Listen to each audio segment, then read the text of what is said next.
দীঘা এসেছি first time. এর আগে যখন দীঘা এসেছিলাম তখন এজটা অনেক কম ছিল, প্রিম্যাচিওর ছিলাম বলা চলে, 2017 সাল। এবার নেক্সট টাইম অর্থাৎ দ্বিতীয়বার। তো এটা হচ্ছে নিউ দীঘা। কীরকম লাগছে সকালের পরিবেশটা দেখো, মানুষ যারা সকালে সূর্যোদয়ের জন্য অপেক্ষা করছে।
জোয়ার এসেছে, দেখো জোয়ারে একেবারে যে নিউ দীঘার যে ঘাট, যে পাথর বাঁধানো আছে ঘাট পর্যন্ত জলকে আছড়ে আছড়ে ফেলছে।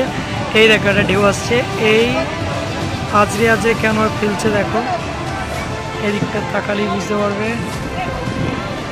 আর এই বরাবর দেখো একটা কালার, মানে এখানটা বালির মিক্স আছে বলে একটু কালারটা নোংরা মতো লাগছে। তারপর দেখো কালারটা এখান থেকে দেখো কেমন সবুজ মতো লাগছে। আর ওই দূরে অনেকগুলো শিপ দেখা যাচ্ছে, আমি জুম করছি যাতে বোঝা যায়।